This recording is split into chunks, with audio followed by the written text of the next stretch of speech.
నమస్కారం. Welcome to I dream. ధర్మ మార్గం విత్ విజిత కార్యక్రమానికి స్వాగతం. ప్రస్తుతం మనతో పాటు ఉన్నారు శ్రీ కామాఖ్య అమృత శోధన సంస్థ వ్యవస్థాపకురాలు వేణుశ్యామమ్మ గారు. ఇప్పుడు అమ్మతో మాట్లాడి మరిన్ని విషయాలు తెలుసుకుందాం. అమ్మ నమస్కారం. అమ్మ, చాలా వరకు చూస్తూ ఉంటాము, హోమాలకి ఎక్కువగా ప్రాధాన్యత ఉంటూ ఉంటుంది. ఎన్ని పూజలు చేసినా ఏం చేసినా హోమం చేయించుకుంటే అంత శుభం జరుగుతుంది అంటూ ఉంటారు. నేను వింటూ ఉంటాను మీ మాటల ద్వారా, ఎక్కువగా నిత్యము ఏదో ఒక దగ్గర హోమం చేస్తూనే ఉంటారు. ఎక్కడా చేయకపోయినా మన పీఠంలో అయినా సరే నిత్యం హోమం చేస్తూనే ఉంటారు. అసలు ఏంటి, ఎందుకు ఈ హోమానికి ఇంత ప్రాధాన్యత? మళ్ళీ ముఖ్యంగా హోమాల్లోకెల్లా చండీ హోమానికి ఇంకెక్కువగా ప్రాముఖ్యత ఉంది అంటుంటారు. ఒకసారి దాని గురించి వివరించండి. హోమం ఎందుకు చేసుకుంటాం అంటే, మనకి మామూలుగా మనం చాలాసార్లు వింటూ ఉంటాం, ఏదైనా ఒక పని చేస్తే అంటే ఈ పూజ చేసాం ఎందుకు అంటే దేవత తృప్తి చెందుతుంది అని చెప్తూ ఉంటారు. కానీ నిజంగా ఒకసారి చూసినప్పుడు మనం దేవతకి ఏదైనా ఇచ్చి తృప్తి చేయగలమా అని ఒక్కసారి మనం ప్రశ్నించుకున్నాం అనుకోండి. అంటే విశేష ఆహుతులు వేస్తే ఇది అవుతుందో, అసలు తృప్తి అన్నది దేవతకా లేకపోతే మనకా? అంటే ఇప్పుడు ఒక పువ్వు, కమలం పువ్వులతో పూజ చేసాం అనుకోండి, దేవత తృప్తి చెందింది అంటున్నారు. కానీ నిజంగా దేవతకి తృప్తా మనకి తృప్తా అని ఒకసారి ఆలోచిస్తే, అవి పెట్టడం వల్ల మనకు ఆనందం కలిగి మనం సాటిస్ఫైడ్గా ఉంటున్నాం, అందుకని చేస్తున్నాం. అంటే ఇక్కడ సాటిస్ఫాక్షన్ అన్నది కావాల్సింది ఎవరికి అంటే నేను అన్నదానికి తప్ప దేవత. ఎందుకంటే దేవత అంటేనే చాలా గొప్పదని అర్థం కదా. మరి ఇక్కడ ఎందుకు ఈ ప్రక్రియలన్నీ పెట్టారు అని అన్నప్పుడు, ఆ తృప్తి అన్నది మనం తెచ్చుకోవడం కోసమే. ఎందువల్ల మన లోపల శబ్ద స్పర్శ రూప రసగంధాలనే 5 తన్మాత్రలు ఉంటాయి. ఈ 5 తన్మాత్రల్లో ఇప్పుడు మనం హోమం గురించి చెప్పుకుంటున్నాం కాబట్టి, రూపము అనే తన్మాత్రను తృప్తిపరచడానికి హోమం చేస్తాం. ఈ రూప తన్మాత్ర అంటే ఏంటి అంటే, నార్మల్గా ఒక రకంగా చూస్తే మనకి బాడీ కాన్షియస్ అన్నది చాలా ఎక్కువ ఉంటుంది. అంటే నా కళ్ళు బాగున్నాయి, ముక్కు బాగున్నాయి, ఈ డ్రెస్ వేసుకుంటే బాగుంటానా, ఇలా ఇదంతా ఉంటుంది. ఆ రూపంతో చూస్తున్నంతసేపు మనం ఎక్కడికి వెళ్ళలేకపోతామని ఒకసారి గమనిస్తే మన లోపల మనం చూసుకోలేం. మన లోపల మనం చూసుకునే వరకు మనం ఎదగం. ఇక్కడ హోమం ఎందుకు పెట్టారు అసలు ప్రక్రియ అని ఒక్కసారి ఆలోచిస్తే, ఈ రూపతన్మాత్ర అని అన్నప్పుడు కూడా మనకు ఒకటి ఉంది చూడండి. ఏంటి అంటే, దేవుడికి ఆకారం ఉందండి అన్నారు కొంతమంది ఋషులు మునులు. అవే కృష్ణుడు, రాముడు, కాళీ, ఈ రాశ్యామల, లేకపోతే వారాహి, శివుడు, ఇలా మనం బోల్డెన్ రూపాలు చెప్పారు. ఇటు వచ్చేసరికి కొంతమంది ఏం చెప్పారు అంటే, అసలు దేవుడికి ఆకారం లేదు, నిరాకారం అన్నారు. ఇప్పుడు మనలాంటి చిన్నపిల్లలు ఉన్నారు, మనకేం తెలియదు పాపం. ఎందుకు అంటే అసలు దేవుడికి ఆకారం ఉందా లేదా, వీళ్ళందరూ పూర్తిగా దేవుడిని అవపోసన పట్టారు కాబట్టి వీళ్ళకి రెండు రైటే తెలుసు నిజంగా. కానీ మనకి తెలియకపోవడం వల్ల మనలాంటి వాళ్ళకి ఏమవుతుందంటే, అసలు దేవుడికి ఆకారం ఉందా లేదా అన్న స్థితి, అంటే మీమాంసలో ఉంటాం అనమాట. ఆ మీమాంస నుంచి బయటికి రావడానికి మళ్ళీ మన పెద్దలు ఏం చేశారు అంటే, మనకు ఒక క్లారిటీ ఇవ్వడానికి ఇచ్చిందే హోమం. ఈ హోమం ఏంటి అని అంటే, హోమము అన్నది మణిపూర్ చక్రానికి సంబంధించింది. నార్మల్గా మానవుడి యొక్క మణిపూర్ చక్రానికి ఉన్న లక్షణం ఏమిటి అంటే, భయం అని ఒక లక్షణం ఉంటుందిట. ఆ భయానికి కారణం ఏమిటి అని అంటే, మనందరం అమ్మ పొట్టలోంచే వస్తాం. ఈ అమ్మ పొట్టలో ఉన్నంతసేపు పొట్ట చిన్నది, లోపలంతా చీకటి, మురికి వాసనలు, రక్తం, మాంసం అన్నీ ఏమిటంటే భయంకరమైన స్థితిలో కూడా చాలా హాయిగా ఒక గుడ్డు నుంచి ఒక పాప బాబో కింద అయ్యాము అంటే, దానికి కారణం ఏమిటి అంటే, మనకు ఒక భరోసా, మా అమ్మ నాతో ఉంది అంటే. అంత సెక్యూర్డ్గా ఆ పొట్టలో పెరిగాం మనం.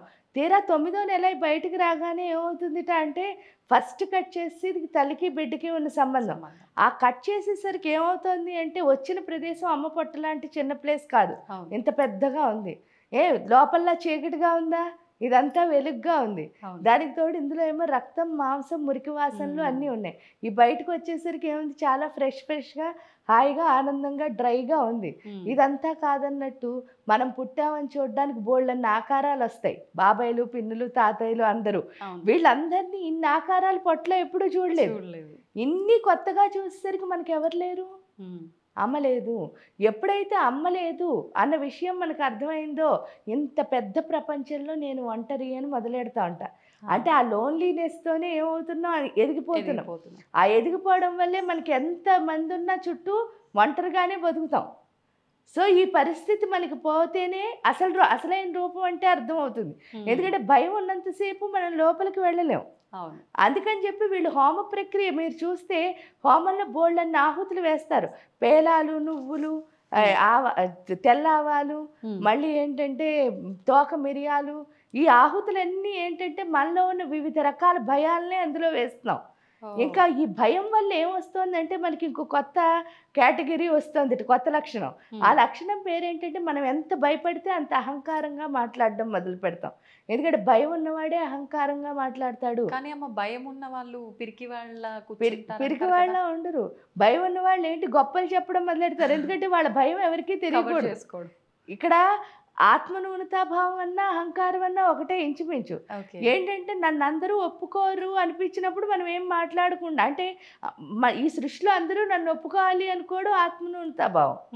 ఎందుకంటే మనం చెప్పిన దానికి ఎదురు చెప్పకూడదు అనమాట. అది ఆత్మన్యూనతాభావం.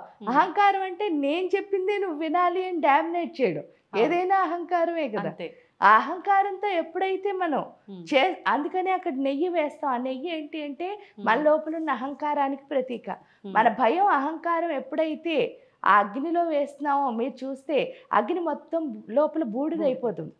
ఆ బూడిద అంటే అర్థం ఏమిటంటే మామూలుగా బూడిద అంటే బూడిదే, కానీ మంత్రంతో బూడిద ఎప్పుడు కలుస్తుందో దాన్ని విభూది అని పిలుస్తారు. ఆ విభూది అంటే అర్థం తేజస్సు అని. ఇక్కడ ఏంటంటే మనలో ఉన్న భయాలు అహంకారాలు ఎప్పుడైతే వెళ్ళిపోతాయో మన లోపలికి ఏమొస్తుంది అంటే తేజస్సు వస్తుంది. అవును. ఆ తేజస్సు ఎప్పుడైతే రావడం మొదలుపెట్టిందో అగ్నికి రెండో లక్షణం ఉంది. ఫస్ట్ లక్షణం ఏంటి? రూపాన్ని మార్చింది. మీరు చూస్తే ఏమిటి అంటే మనం ఏం వేసినా సరే బూడిచ్చేస్తుంది. ఆ తలుపు వేయండి బూడిదవుతుంది, ఆవాలు వేయండి బూడిదవుతుంది. ఒక మనిషిని తీసుకెళ్లి వేసినా సేమ్ బూడిదే అవుతుంది. అంటే అర్థం ఏమిటి? ఆ రూపం అన్నది చేంజ్ అయిపోతుంది. ఇంకో లక్షణం ఏమిటి? రెండోది, అగ్ని ఒకసారి ముట్టుకుందంటే అక్కడ ఆగదు, అలా పక్క వాటిని కలుపుకుంటూ వెళ్ళిపోతుంది. అంటే ప్రతిదాన్ని కలిపే లక్షణం అగ్ని ఉంది. అంటే ఇక్కడ ఏం చేస్తుందంటే మన లోపల ఎప్పుడైతే తేజస్సు రావడం మొదలు పెట్టిందో అప్పుడు మనం స్లోగా ప్రకృతితో కలవడం మొదలు పెడతాం. ప్రకృతితో కలవడం మొదలు పెట్టడం అంటే ఏంటంటే ఈ ప్రకృతిలో కనిపించే ప్రతిదీ కూడా నాకు తల్లి స్వరూపమే, ప్రకృతి మొత్తం అమ్మ స్వరూపం అని అర్థమయ్యేటట్టు. అది ఎప్పుడైతే స్లోగా అర్థమవడం మొదలెట్టిందో మనలో తేజస్సు పెరగడం మొదలుపెట్టిందో ఒకటి అర్థమవుతుందిట. ఏంటి అంటే నీరు మామూలుగా తీసుకున్నాం అనుకోండి, ఒరిజినల్గా నీటికి ఆకారం ఉంటుందా? ఉండదు. ఒక గ్లాసులో పోస్తే అది గ్లాస్ ఆకారం నీటి ఆకారం అంటున్నారు. ఒక చెంబులో పోస్తే చెంబు ఆకారం నీటి ఆకారం, గిన్నెలో పోస్తే గిన్నె అంటున్నారు. అంటే నీటికి ఆకారం దేన్ని బట్టి నిర్ణయిస్తున్నాం అని అంటే పాత్రని బట్టి నిర్ణయిస్తున్నాం. అదేవిధంగా దేవుడు అన్నది ఒక శక్తి, దానికి ఆకారం లేదు. కానీ ఎవరైతే దేవుడికి దగ్గర అవుతూ ఉంటారో వాళ్ళ ఆకారమే ఎవరి ఆకారం కింద మారుతుందిట? భగవంతుడి ఆకారం కింద. అందుకే ఇప్పుడు మీకు అర్థమైందా మన హిందూ ధర్మంలో ఇంతమంది దేవుళ్ళు ఎందుకున్నారండి అని ఎక్కిరించకూడదు. ప్రతి దాంట్లోనూ దైవత్వాన్ని చూడడం, మనలో మనం దైవత్వాన్ని నింపుకోవడమే మనకు హోమం నేర్పిస్తోంది. అంటే ఈ సృష్టి అంతా దైవ స్వరూపమే. తల్లంటే దైవం అనే కదా చెప్తున్నారు. ప్రకృతి అంతా అమ్మ స్వరూపం అని తెలుసుకున్నాం అంటే ప్రకృతిలో అణువణువు దేవతని చూడగలుగుతున్నాం. ఆ దేవతను మళ్ళీ ఎవరిలో నింపుకోగలుగుతున్నాం? మనలో నింపుకోగలుగుతున్నాం హోమం ద్వారా. అందుకని హోమం అంతా ప్రాముఖ్యం. అయిన తర్వాత ఏంటి అని అంటే ఆ దేవత యొక్క లక్షణాలు ఎప్పుడైతే మనలోకి వచ్చాయో, మనలో ఉన్న రాక్షస లక్షణాలు ఎప్పుడైతే బయటకు వెళ్ళిపోయాయో అప్పుడు మనం అనుకున్నవన్నీ మంచిగా సాధించగలం. కాబట్టి ఎందుకు రాక్షస లక్షణాలు అంటే ఏమీ లేదు, మనలో ఉన్న బద్ధకం, మనలో ఉన్న కోరికలు, మనలో ఉన్న ఈర్ష్య, మనలో ఉన్న కోపం, ఇవన్నీ రాక్షసులు కదా. దేవుడి లక్షణం ఎప్పుడొచ్చిందో ఈ రాక్షసులందరూ ఏమవుతారు? బయటకు వెళ్ళిపోతారు. ఇంకా చండీ హోమం ఎందుకండి అంత ప్రాముఖ్యం అంటే చండీ అమ్మవారు కూడా మణిపురానికి సంబంధించిన దేవతే. అంటే ఈ చక్రాలకి ఒక్కొక్కళ్ళు అధిదేవతలు ఉంటారు. మన నాభిస్థానానికి అధిదేవత ఎవరు అంటే చండీ. హోమము అక్కడే స్టార్ట్ అవుతుంది, ఈవిడ అక్కడే స్టార్ట్ అవుతుంది. ఇది అందుకని ఒక రకంగా చెప్పాలంటే, ఎందుకంటే మన శరీరం మొత్తానికి శక్తి క్షేత్రం ఏంటి అంటే నాభే. ఇక్కడి నుంచే పవర్ అన్నది మొత్తం దేహం అంతటికి అందుతుందంటారు. ఆ నాభిలో చండీ ఉండడం వల్ల మన ఆత్మశక్తి ఎప్పుడైతే పెరిగిందో మన యొక్క ఎనర్జీ అన్నది మారుతుంది. మారుతుంది. ఇక్కడ అందులో చండి అంటే ఏంటి అంటే మహాకాళి, మహాలక్ష్మి, మహాసరస్వతి ముగ్గురు అమ్మవార్ల యొక్క సమిష్టి స్వరూపమే చండి. ఉమ్, ఈ ముగ్గురు అమ్మలు మన లైఫ్లో మనకి ఎంత అవసరమో మనకే తెలుసు. అవును. ఎందుకంటే శక్తి లేకపోయినా తాళలేం, ఐశ్వర్యం లేకపోయినా ఉండలేం, అవును. జ్ఞానం జ్ఞానం లేకపోతే లేకపోయినా అసలే ఉండలేం. అవును. కాబట్టి ఈ 3 శక్తులు మనకి చాలా అవసరం. ఉమ్, ఇక్కడ ఏంటి అంటే లక్ష్మీ రూపంలో అమ్మ ఏం చేస్తుందిట అంటే ప్రతి క్షణం మనకు ఒక రీసోర్స్ ఇస్తూనే ఉంటుందిట. ఉమ్, లక్ష్మీదేవికి తన పిల్లలంటే చాలా ఇష్టం. ఎందువల్ల లక్ష్మీదేవి మనకు వనరిస్తుంది అంటే మొత్తం ఈ సృష్టి అంతటికి స్థితికారకుడు ఎవరు? విష్ణుమూర్తి. అవును. ఆయన భార్య అంటే రాజపత్ని ఆవిడ. కాబట్టి మొత్తం రాజ్యంలో ఉన్న పిల్లలందరూ ఆవిడ బిడ్డలే కదా. అంతే. అందుకని ప్రతి బిడ్డకి ఆవిడ ఏం చేస్తుందిట ప్రతి క్షణం ఏదో ఒక రీసోర్స్ ఇస్తూ ఉంటుంది. అవును. అది నాదే అని ఎవరైతే పట్టుకుంటారో వాడేమవుతాడు లైఫ్లో? ఎక్కడ ఆగడం లేదు, ఎక్కడ వాడు అక్కడికి వెళ్ళిపోతాడు. ఎవరైతే అది నాది కాదేమో అనుకుంటాడో, ఎందుకంటే మానవుడికి ఒక లక్షణం ఉంటుంది, వాడిది అంటే స్ట్రైట్గా అలాగే రావాలి. మీరు ఏ పని చేస్తున్నారో ఆ విధంగా వస్తేనే మీది అనుకుంటారు. కానీ ఇక్కడ అన్నీ ఒకేలా రావు. ఎలా వచ్చినా మీకు అనుకూలంగా మార్చుకునే స్థితి ఏదైతే ఉందో అదే మీ సక్సెస్ అన్నది. సో అది మనకి తెలియాలి అంటే వచ్చింది నాదే అన్న స్ఫురణ. అంటే నా దగ్గరికి ఏది వచ్చినా సరే నాది కాందేది నా దగ్గరికి రాదు. అది తెలిసే స్థితి ఎవరిస్తారు అంటే కాళీ. ఎప్పుడైతే మన ఎనర్జైజ్ చేస్తుందో అప్పుడు ఏమర్థం అవుతుంది? లక్ష్మీదేవి ఇచ్చిన ప్రతి వనరుని ఇది నాదే అని యాక్సెప్ట్ చేసే స్థితి కాళీ ఇస్తుంది. నాదే అని యాక్సెప్ట్ చేస్తే సరిపోతుందా? సరిపోదు. మళ్ళీ దాన్ని మనకు అనుకూలంగా మార్చుకోవాలి. అంటే జ్ఞానం ఉండాలి కదా. ఆ జ్ఞానాన్ని ఎవరిస్తారు అంటే సరస్వతి అమ్మవారు. కాబట్టి ముగ్గురు కలిసిన స్వరూపం. ఈవిడొక్కరిని కొలిస్తే ఏంటి అంటే ఆ 3 శక్తులు ఎప్పుడైతే మనలోకి వచ్చాయో మన లైఫ్ అన్నది ఏ పదం వైపు వెళుతుంది అంటే విజయ పదం వైపు వెళుతుంది. అందుకని చండీ అమ్మ అంత ప్రాముఖ్య. దానికి తోడు ఏంటి అంటే చండీ సప్తసతి 13 అధ్యాయాలు కూడా ఏంటి అంటే రాక్షసులకి దేవతకి జరుగుతున్న యుద్ధమే. ప్రతిసారి అదే కదా, రక్తబీజులతో ఎలా ఫైట్ చేసావు, లేకపోతే సొమ్మని శుమ్మలతో ఎలాగా మధుకైటబులతో అంటే ఆ ఫైటింగ్ అక్కడ ఆ యుద్ధాన్ని చూపించడానికి కారణం ఏమిటి అంటే అక్కడ మన రాక్షసులు దేవత అంటే ఏంటంటే మనలో ఉన్న రాక్షస లక్షణాలు దైవ లక్షణాలు ఏం చేస్తూ ఉంటాయి? కలిసిపోతాయి, ఎప్పుడు దెబ్బలాడుకుంటూనే ఉంటాయి.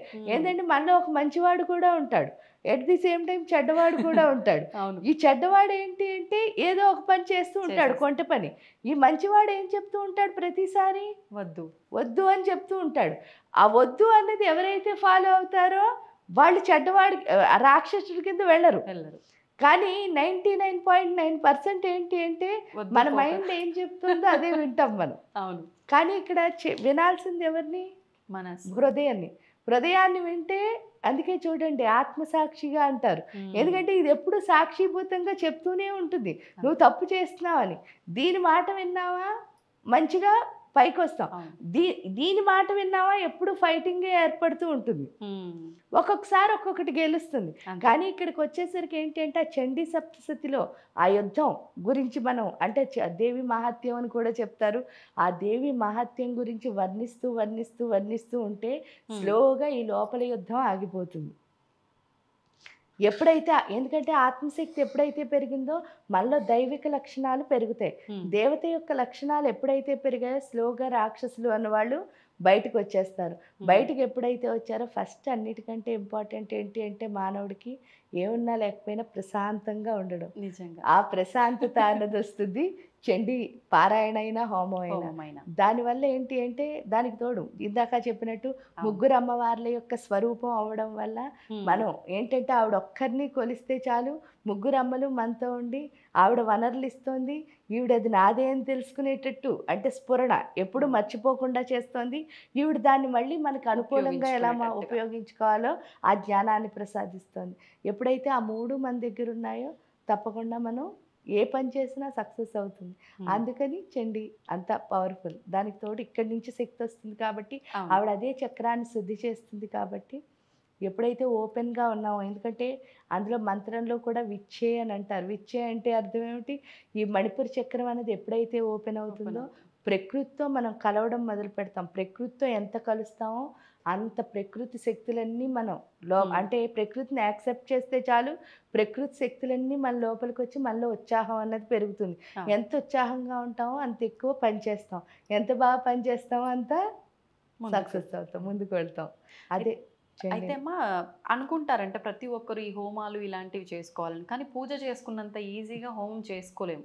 మనసులో చేసుకోవాలనే సంకల్పం ఉన్నా సరే ముందుకెళ్ళలేకపోతుంటాం కొన్ని సందర్భాల్లో. అంటే మాకంతా మంచి జరుగుతుంది, మీరు అన్నట్టుగా ప్రతి ఒక్కరికి కావాల్సింది డబ్బు ఇవన్నీ పక్కన పెడితే ఫస్ట్ మనశ్శాంతి, ప్రశాంతంగా నిద్ర పట్టాలి. ఈ ఆలోచనలతో అసలు నిద్ర లేని రోజులు ఎన్నెన్నో ఉంటున్నాయి ప్రతి ఒక్కరికి కూడా. అయితే ఈ చండీ హోమం కూడా సామూహికంగా చాలా తక్కువగా చేస్తుంటారు. మీరు చెప్పారు ఇంతకు ముందర చండీ హోమం 108 హోమకుండాలతో చేస్తున్నాము అని చెప్పి. అంటే ప్రతి ఒక్కరూ ఇలా మేము సొంతంగా చేయలేము అనుకునే వాళ్ళని ఉద్దేశించా, అంటే సమాజ శ్రేయస్సు కోసమా, దేనికోసం మీరు ఆ సామూహికమైన చండీ హోమం చేస్తున్నారు? యాక్చువల్ ఏంటంటే అమ్మ, సామూహికంగా ఏ పని చేసినా సరే, ఎందుకంటే ఐకమత్యమే మహాబలం అని అంటారు కదా. ఐకమత్యంగా ఏ పని చేసినా సరే మన భూమికి చాలా మంచిది. భూమికి ఎప్పుడైతే శక్తి బాగా అంటే మంత్రశక్తి, ఎందుకంటే మన భూమిని ఏమని పిలుస్తారో మీకు తెలుసు, భారతదేశాన్ని కర్మభూమి అని పిలుస్తారు. ఎందుకు అని అంటే ఇక్కడ ఋషులు మునులు చేసిన ఆ యొక్క ఆ తపస్సులు ఏవైతే ఉన్నాయో వాటి ద్వారానే మనందరం ఇంకా ఇప్పుడు ఇలా ఉన్నాము. అంటే ఎందుకంటే మన విద్య మన ఎప్పుడూ కాపాడుతూ ఉంటుంది. అందుకే ప్రపంచ దేశాలకు గురువుగా భారతదేశాన్ని చెప్పడానికి కూడా కారణం. అంటే అంత మంచి శక్తులున్న ఆ మంత్రంతో ఏమవుతుంది అంటే, మంత్రం మనం ఎంత జపిస్తామో అంత సూర్యశక్తితో మనం కనెక్ట్ అవుతాం. సూర్యుడు ఎప్పుడు ప్రాణాధారకుడు. మన ప్రాణశక్తిని ఎప్పుడైతే పెంచాడో దాని ద్వారా ఏమవుతుంది అంటే మనం అనుకున్నవన్నీ సాధించగలుగుతున్నాం. ఫస్ట్ అన్నిటికంటే సెల్ఫ్ కాన్ఫిడెన్స్ అన్నది ఎవరి వల్ల వస్తుంది అంటే సూర్య భగవానుడి వల్లే వస్తుంది. అందుకే ఆ మంత్రం అనేది ఏం చేస్తుంది, ఆ సౌరశక్తిని మన్ని కలుపుతోంది. ఇలా సామూహికంగా అందరం కలిసి చేయడం వల్ల ఏంటి అంటే మనతో పాటు మన భూమికి కూడా మంచిది. అందుకని ఇప్పుడు ఏంటి అంటే మనం చేస్తున్న కార్యక్రమాల్లో ఇప్పటి వరకు 108 హోమగుండాలతో చాలాసార్లు చేసాం. ఒక్కసారి చేసాం 1008 హోమగుండాలతో లాస్ట్ ఇయర్ డిసెంబర్ 8వ తారీఖున. అది అయిన తర్వాత మళ్ళీ ఇప్పుడు అక్టోబర్ 10వ తారీఖున మనం చేసుకుంటున్నాం. అది ఏమిటి అంటే ఆ 1008 హోమగుండాలతో 10,000 మంది కూర్చుని. ఎందుకంటే ఎంత ఎక్కువ మంది చేస్తే అంత భూమికి మంచిది. అవును, అందులో మనం అనుకుంటున్నది కూడా భూమికి శక్తి రావాలని, అంతే తప్ప మనం ఏదో స్వార్థంగా ఇది కావాలని అది కావాలి. ఎందుకు అని అంటే ఎప్పుడు చెప్తారు కదా, పని చేయి కానీ ఫలితం ఆశించుకొని. ఎందుకు ఫలితం ఎప్పుడు ఆశించామో మనం దాన్ని లిమిట్ చేసేస్తున్నాం. అంటే నాకు ఇది కావాలి అన్నాం అంటే వచ్చే ఫలితాన్ని మనం ఇంతే చేసేస్తున్నాం. అదే కనుక మనం వదిలేస్తే మన భూమి అంతా బాగుంటే దాంతోపాటు మనం కూడా ఏమవుతాం, బాగుంటాం అంతే. ఎందుకంటే మన ప్రపంచం బాగుంటే మనం బాగుంటాం. ఆ ఉద్దేశంతో మాత్రం చేస్తున్నది ఈ చండీ హోమం. ఇది అంటే ఎన్ని రోజుల కార్యక్రమం అమ్మా? ఇది 3 రోజులు. మొదటి రోజు 8వ తారీఖున ఎన్టీఆర్ స్టేడియం హైదరాబాద్లో జరుగుతుంది. ఇది మొదటి రోజు 8న ఏంటి అంటే సామూహిక లలితా సహస్ర పారాయణ. ఈ లలితా సహస్ర పారాయణ కూడా ఏంటి అని అంటే మన ఫిబ్రవరి 12వ తారీఖు నుంచి 240 డేస్ చేస్తున్నాము. ప్రతిరోజు యూట్యూబ్లో లైవ్ 5 to 6 అవుతుంది. అదేవిధంగా ఈ లాస్ట్ కార్యక్రమం కింద 8వ తారీఖు అందరం కలిసి కూర్చుని సామూహికంగా చేస్తున్నాం. ఇది ఎందుకు అని అంటే మామూలుగా లలితా సహస్రనామాలు చదవడం అందరూ బట్టి పట్టి చదివేసి నాకు లలితా సహస్రం వచ్చు, నేను చదువుతున్నాను, అది కాదు లలితా సహస్రం అంటే. ఎందుకు అంటే ఇప్పుడు మీ అమ్మగారు నాకు వచ్చండి మా అమ్మని చదివాను అని మీరు చెప్పగలరా? లేదు. ఎందుకంటే అమ్మని అనుభవించాలి. చదవడం, చెప్పడం, రాయడం ఏమిటి అది కాదు కదా. కాబట్టి ఆ అమ్మని అనుభవించాలి అన్న ముఖ్య ఉద్దేశంతోనే మేము చేస్తున్నది ఏంటి అంటే అక్కడ 360 అంటే 183 శ్లోకాల్లో అమ్మ గురించి వర్ణించారు వాళ్ళు. ఫస్ట్ 60 శ్లోకాలు మీరు చూస్తే అమ్మవారి యొక్క స్థూల దేహాన్ని వర్ణించారు. అవును, ఏంటి అంటే కళ్ళు ఇలా ఉన్నాయి, ముక్కు ఇలా ఉంది, నోరు ఇలా ఉంది. ఇవన్నీ ఎందుకు చెప్పారు ఒకసారి ఆలోచిస్తే ఏమనుకుంటున్నాం మనం, ఆవిడ సౌందర్యాన్ని వర్ణించినట్టు అనిపిస్తోంది. కానీ అక్కడ ఒక జ్ఞానం ఉంది ప్రతి దాంట్లోనూ. సపోజ్ చూడండి ఏమన్నారు, చలన్మీ నాభలోచన అంటే అర్థం ఏమిటి, కళ్ళు చేపల్లా ఉన్నాయండి అన్నారు. అంటే వాళ్ళు చెప్పింది ఏంటి, జలంలో ఉండాల్సిన చేపలు వచ్చి ఇక్కడ కదులుతున్నాయా అన్నట్టున్నాయా కళ్ళు అని చెప్పారు. వసిన్యాది వాగ్దేవతలు చాలా అందంగా, నిజంగా అంత అందమైన కళ్ళు అనడం ఒకటైతే అక్కడ చేపలతో పోల్చడానికి, అందుకే అమ్మని మీనాక్షి అని కూడా అంటారు మీరు. చేపలతో పోల్చడానికి కారణం ఏమిటి అంటే చేపకు ఒక లక్షణం ఉంటుంది, ఆ లక్షణం ఏమిటి అంటే ఎప్పుడు అది ముందుకే చూస్తూ ఉంటుంది, అంటే డీవియేట్ అవ్వదు, దానికి ఫోకస్ చాలా ఎక్కువ అన్నమాట. అంటే మన కళ్ళకి ఏముండాలి, ఫోకస్ అనేది ఎప్పుడు ఎప్పుడు ఉండాలి, మనం ఇష్టమైన డీవియేట్ అయిపోకూడదు. అవును. మీరు చేయాలనుకున్న పని ఖచ్చితంగా మీకు ఒక అభిప్రాయం, నిర్ణయం ఉండాలి, అది కళ్ళు చెప్తున్నాయి. ఇప్పుడు చూడండి, ఇది లోపల పళ్ళ గురించి చెప్పారు, ఏమన్నారు, శుద్ధ విద్యాంకురాకార ద్విజపంతి ద్వయోజ్వల అన్నారు.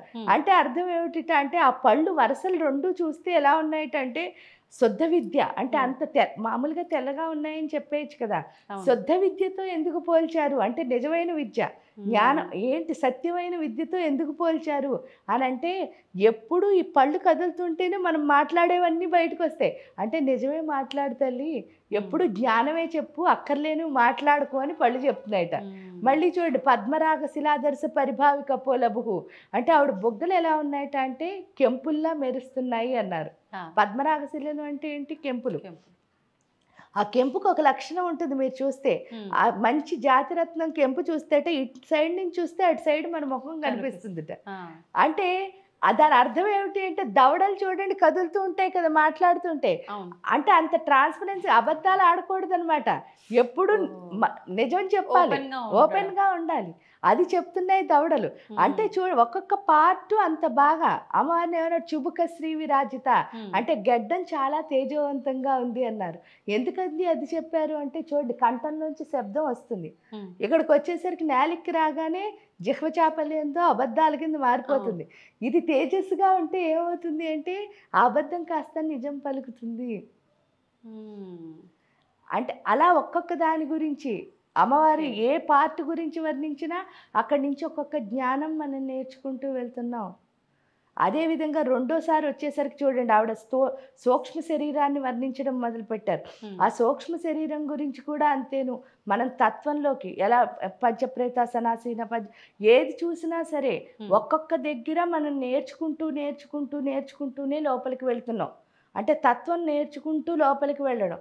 ఎందుకంటే స్థూల దేహాన్ని శుద్ధి చేసుకుని ఒక్కొక్కటి ఎలా జ్ఞానవంతంగా అవ్వాలో ఫస్ట్ 60లో నేర్చుకుంటే, రెండో 60లో సూక్ష్మదేహాన్ని శుద్ధి చేసుకుంటే ఏమవుతుంది అంటే నిజమైన ఆధ్యాత్మికత అంటే అర్థం మనకు తెలుస్తుంది. ఎందుకు ఆధ్యాత్మికత అంటే మనకు తెలుసు, ఇది వేస్తేనే దేవుడికి, ఇది చెయ్యకపోతే దేవుడికి కాదు, అసలు కాదు. పత్రం పుష్పం ఫలం తోయం, నువ్వేమిచ్చినా ఇవ్వకపోయినా నీ మనస్సు శుద్ధిగా ఇవ్వాలి.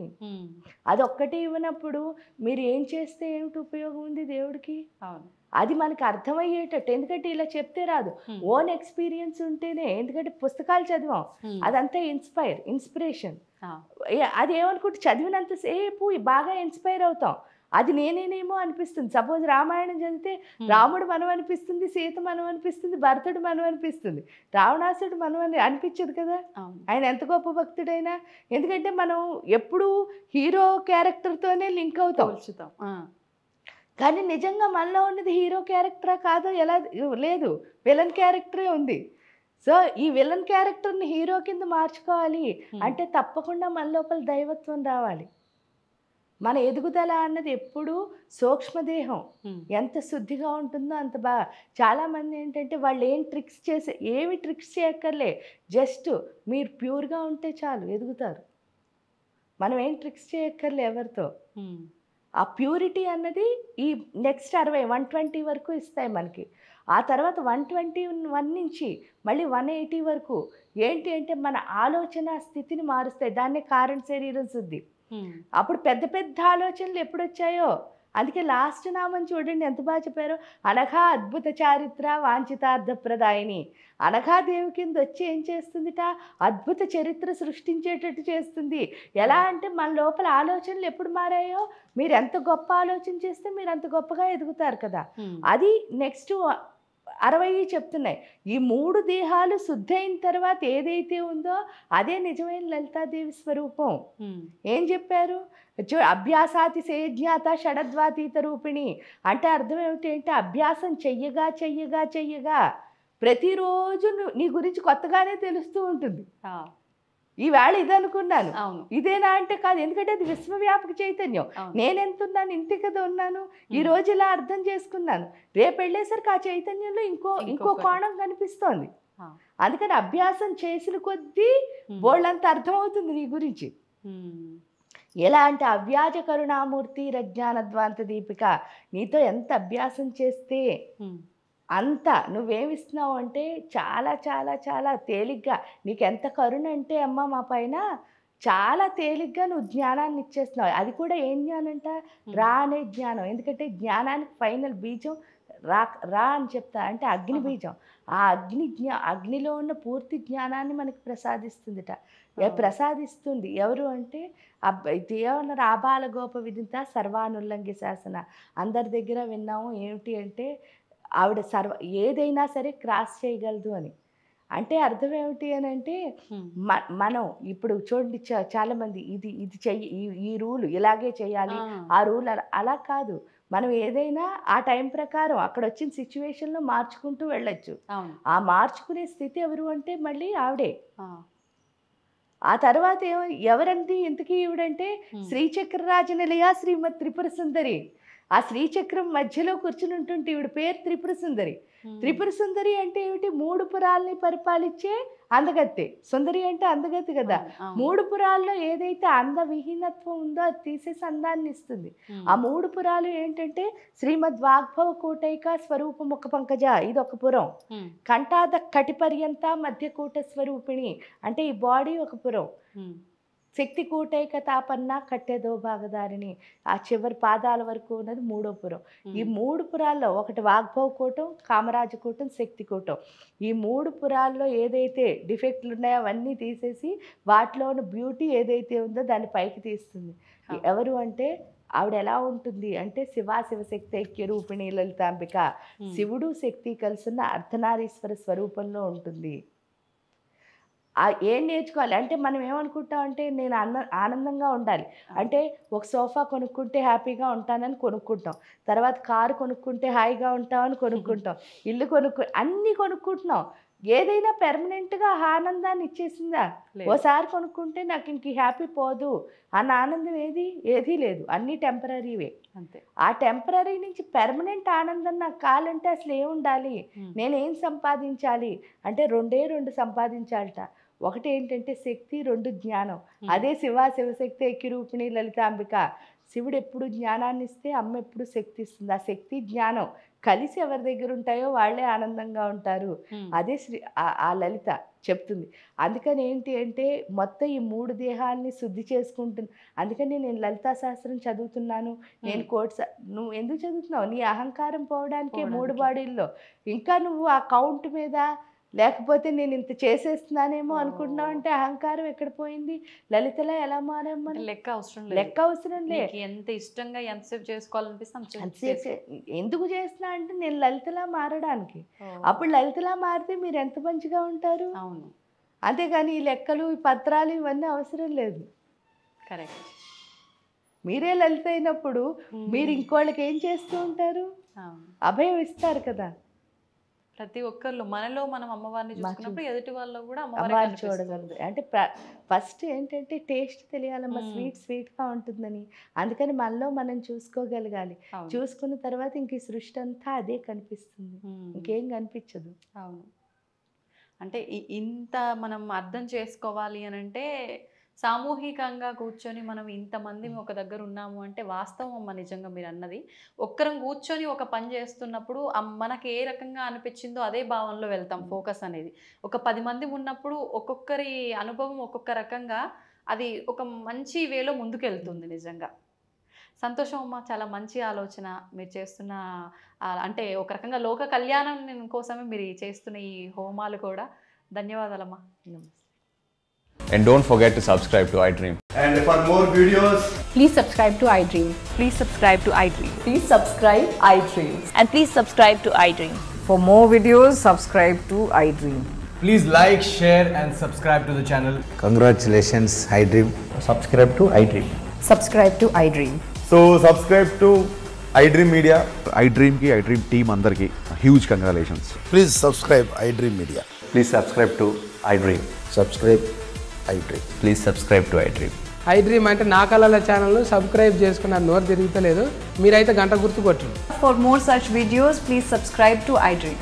Subscribe to iDream. Please subscribe to iDream. Please subscribe iDream Media. Please do subscribe to iDream. Please subscribe to iDream Media. For best entertainment and information, please subscribe iDream.